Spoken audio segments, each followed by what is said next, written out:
Welcome to everyday cooking. இன்னும் எங்கள் சேனலுக்கு சப்ஸ்கிரைப் பண்ணாமல் இருக்கிறீங்களா? மறக்காமல் கிளிக் பண்ணுங்கள் சப்ஸ்கிரைப் பட்டனையும் பெல் ஐக்கானையும். எப்போது எங்களோட கனெக்டடாக இருங்க அண்ட் சப்ஸ்கிரிப்ஷன் ஃப்ரீ. இன்னைக்கு நம்ம சேனக்கிழங்கு பருப்பு கூட்டு எப்படி சேர்த்துன்னு பார்க்கலாம். இதுக்கு ஒரு சின்ன துண்டு சேனக்கிழங்கு எடுத்துக்கலாம். தோல் சீவி குட்டி குட்டியாக நறுக்கி எடுத்து வச்சுக்கோங்க.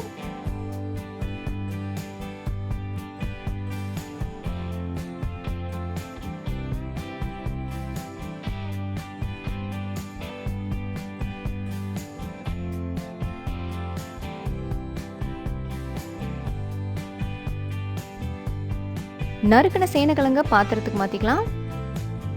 இது நல்லா மூழ்கிற அளவுக்கு தண்ணி ஊற்றுங்க. தேவையான அளவு உப்பு ஆட் பண்ணுங்க. இது குழஞ்சிடக்கூடாது, அதே டைம் இது நல்லா சாஃப்டாக வேகணும். அது வரைக்கும் நம்ம வேக விடலாம். ஒன்று நசுக்கி பாருங்க, நசுங்குச்சுன்னா இது ரெடி. இது ஒரு பக்கம் இருக்கட்டும். அடுத்ததாக பேனில் கொஞ்சமாக ஆயில் விடுங்க.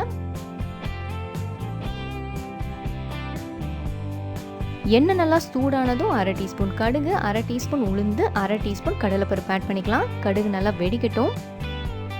கடுகு வெடிச்சு பருப்பு ரெண்டும் வறுபட்டதும் அரை டீஸ்பூன் சீரகம் ஆட் பண்ணிக்கலாம். அடுத்ததா ஒரு சின்ன சைஸ் பெரிய வெங்காயத்தை நீள நீளமா நறுக்கி ஆட் பண்ணுங்க.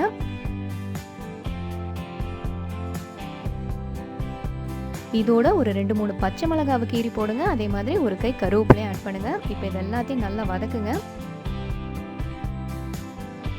வெங்காயம் ஓரளவுக்கு வதங்கினதும் நம்ம வேக வச்சு வச்சிருக்கிற அந்த சேனக்கிழங்கு ஆட் பண்ணிடலாம்.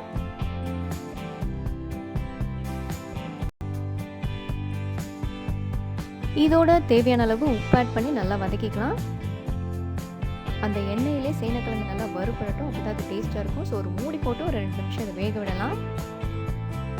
இது வதங்கினதும் நம்ம பருப்பு ஆட் பண்ண போகிறோம். ஒரு சின்ன டம்ளர் துவரம் பருப்பை தண்ணி ஊற்றி கொஞ்சமாக உப்பு போட்டு நல்லா வேக வச்சு எடுத்து வச்சுக்கோங்க. அதை இது வதங்கினதும் ஆட் பண்ணுங்க. பருப்பு நல்லா மசிய வந்திருக்கணும், அப்போ தான் கூட்டு நல்லாயிருக்கும்.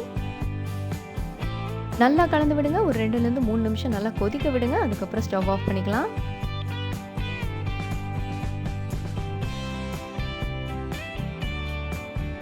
இதோ 2 நிமிஷம் நல்லா கொதிக்கவும் விட்டாச்சு. இதுக்கு மேலே கொத்தமல்லி எல்லாம் தூவி ஃபினிஷ் பண்ணிடுங்க.